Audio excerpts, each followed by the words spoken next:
Yesus menuntun orang buta keluar kampung dan menyembuhkan dia di situ.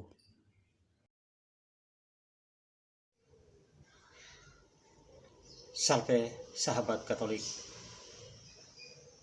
Damai sejahtera Tuhan kita Yesus Kristus kiranya selalu beserta kita. Semoga hari ini kita semua dalam keadaan sehat walafiat, rohani, jasmani, jiwa dan badan kami.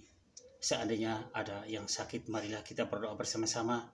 Kita mohon kiranya oleh bilur-bilur Tuhan Yesus mereka sembuh. Mereka yang sakit, mereka sungguh membutuhkan kesembuhan. Dan seandainya ada masalah, ada problema di dalam hidup, mohon terang Roh Kudus memberi jalan keluar bagi mereka. Amin. Hari ini saya mengajak kita merenung bersama firman Tuhan dalam Injil Markus bab 8 ayat 22 sampai dengan 26 tentang penyembuhan seorang buta di Betsaida. Mari kita memulai dengan tanda keselamatan, tanda kemenangan kita dalam nama Bapa dan Putra dan Roh Kudus. Amin. Inilah Injil Yesus Kristus menurut Markus. Pada suatu hari Yesus dan murid-muridnya tiba di Betsaida. Di situ orang membawa kepadanya seorang buta dan mereka memohon supaya ia menjamah dia.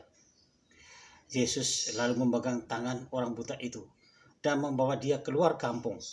Lalu ia meludahi mata si buta dan meletakkan tangan di atasnya. Ia bertanya, "Sudahkah kau melihat sesuatu?" Orang itu memandang ke depan lalu berkata, "Aku melihat orang. Kulihat mereka berjalan-jalan, tetapi tampaknya seperti pohon-pohon yang berjalan." Yesus kemudian meletakkan tangannya lagi pada mata orang itu.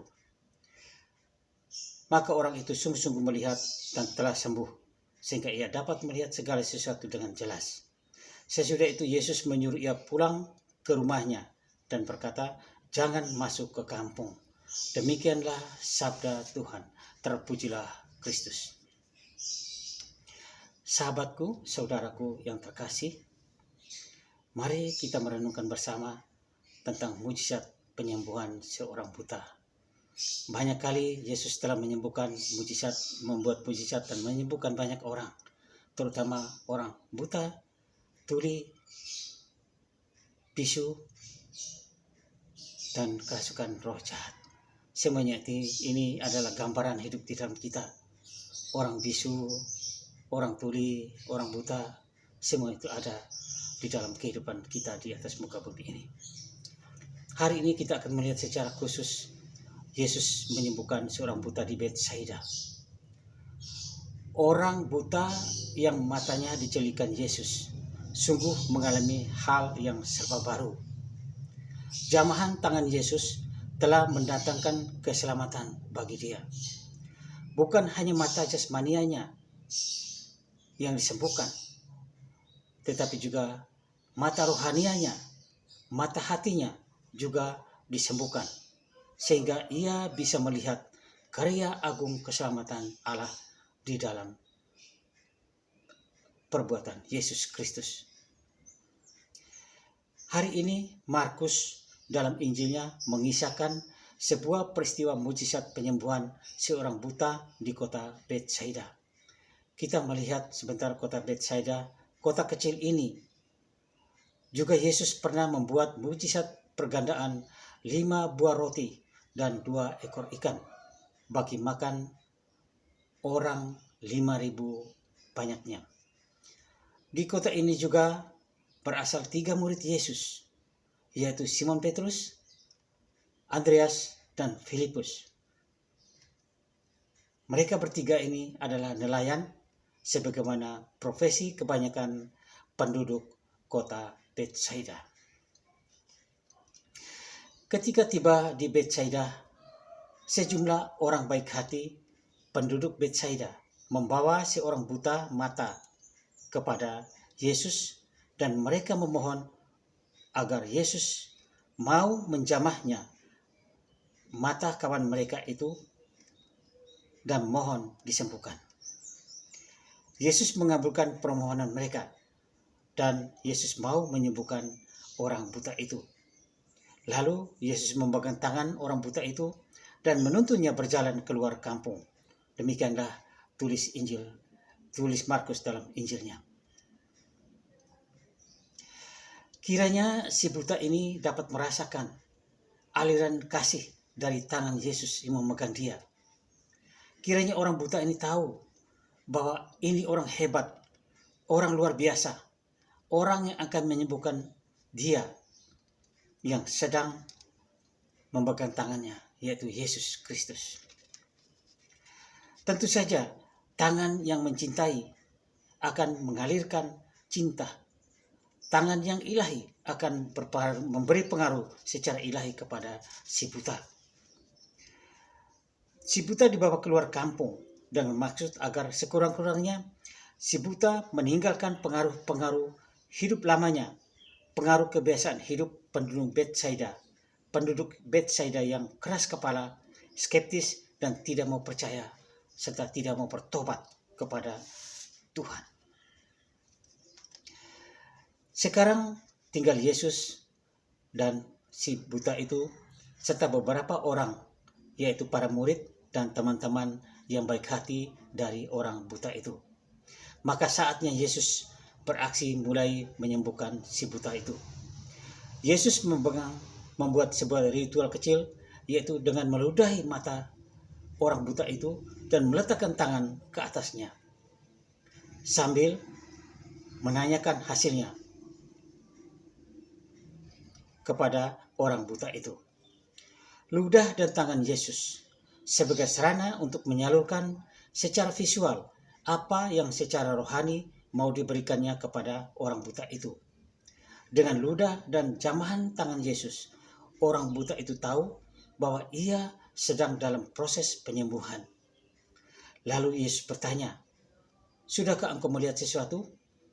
Dan orang buta itu menjawab, ia belum melihat secara sempurna.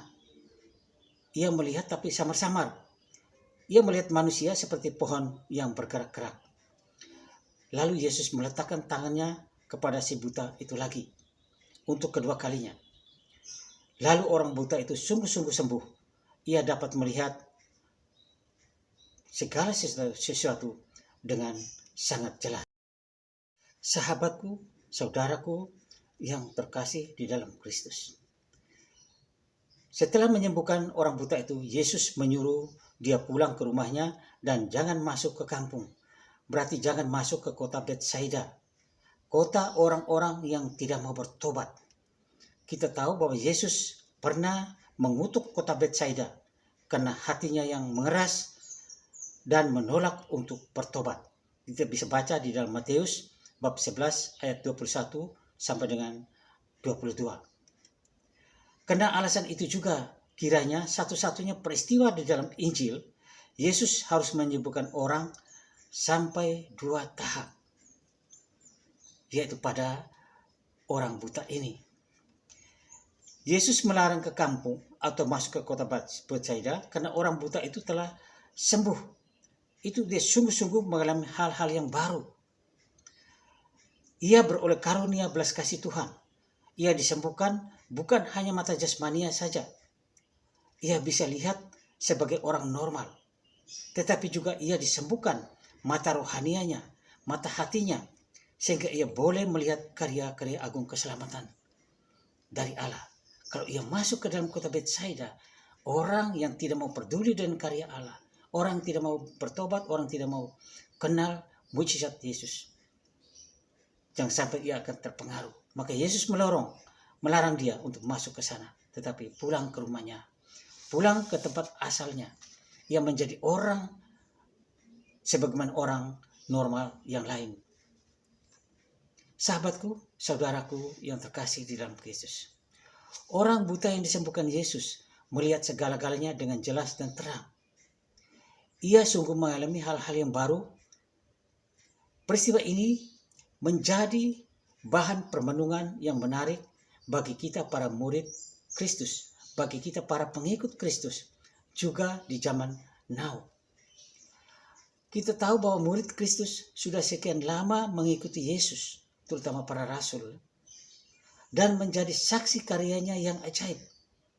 Namun mereka tetap belum mengenal dan mengerti pribadi Yesus yang sesungguhnya. Mereka seolah-olah dalam penyembuhan tahap awal dalam peristiwa penyembuhan orang buta tadi. Mereka melihat Yesus hanya sebagai samar-samar. Mereka tidak bisa melihat Yesus yang sebenarnya. Karena itu para murid pun perlu disembuhkan. Para murid pun perlu masuk ke dalam tahap kedua penyembuhan mereka, supaya mereka bisa melihat dan mengenal pribadi Yesus yang sesungguhnya. Kalau kita boleh melihat, menoleh ke belakang, bacaan Injil kemarin, Yesus menegur para muridnya, belum jugakah kalian memahami dan mengerti? Telah degilkah hatimu? Kalian mempunyai mata, tidaklah kalian melihat. Dan kalian mempunyai telinga, tidaklah kalian mendengar. Ini bacaan Injil kemarin. Dari Markus bab 8 ayat 17b sampai dengan 18. Atau kita boleh melihat bacaan hari esok,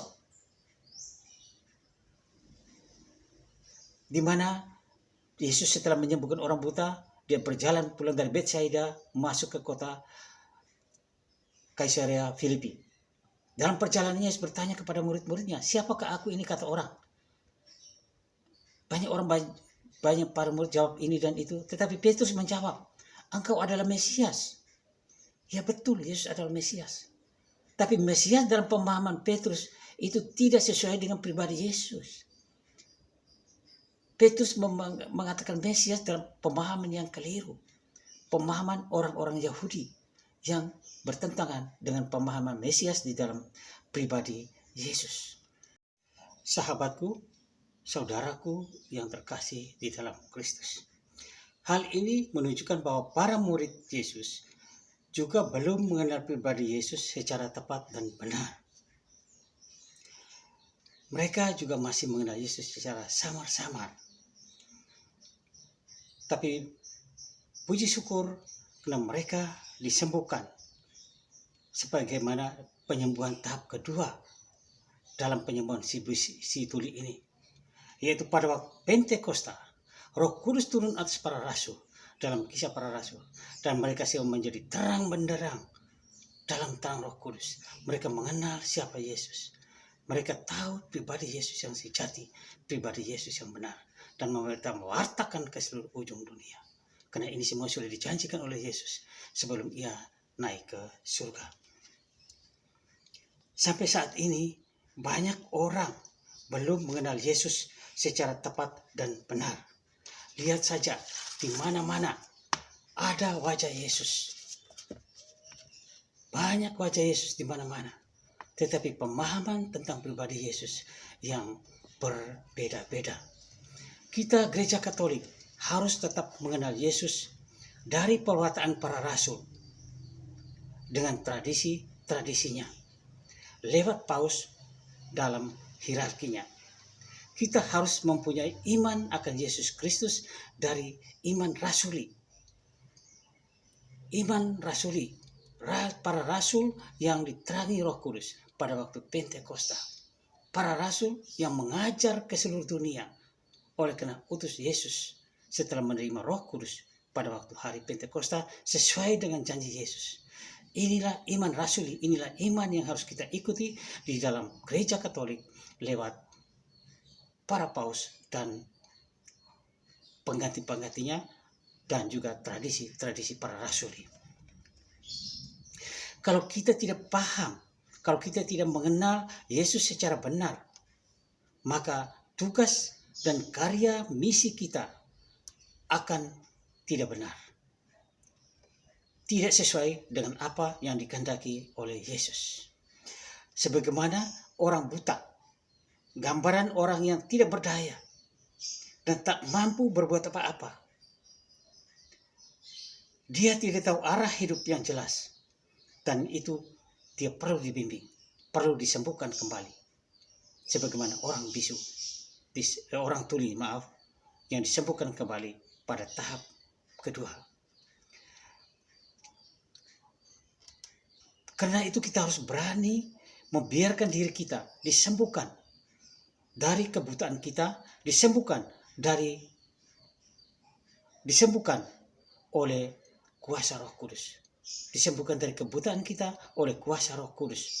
Sebagaimana para murid pada peristiwa Pentakosta. Kita disembuhkan pada waktu baptis oleh Roh Kudus kita terima, tetapi lebih-lebih lagi kita disembuhkan pada waktu kita menerima sakramen penguatan, sakramen krisma, di mana Roh Kudus mendewasakan kita. Roh Kudus membuka akal budi hati kita untuk terang benderang lebih memahami dan mengenal Yesus secara benar dan secara dewasa. Pada waktu krisma di dalam Gereja Katolik, kita bersyukur dan terima kasih karena Gereja Katolik memiliki sakramen-sakramen yang sangat bisa memberi dan membantu kita dalam mengenal Yesus lebih dalam dan lebih jauh. Kalau sudah demikian, maka kita sebagai murid Kristus sanggup memberi kesaksian di hadapan umum. Sanggup mewartakan kabar gembira di depan umum secara benar dan tepat. Dan bukan mewartakan Yesus yang keliru, yang samar-samar seperti pohon yang bergerak. Sama dengan bukan pribadi Yesus yang sejati. Kita menghindari ini dengan menerima sakramen-sakramen, terutama terang Roh Kudus yang menerangi hati, akal budi pikiran kita, sebab kita mewartakan Yesus yang sejati, Yesus yang benar. Mari kita berdoa agar kiranya Roh Kudus selalu menaungi kita, menerangi kita, mata batin kita, terus membuka jalan bagi kita untuk berjalan, untuk mewartakan kebenaran karya keselamatan Allah di dalam diri Yesus yang sejati. Amin. Semoga Tuhan selalu memberkati kita semua. Amin.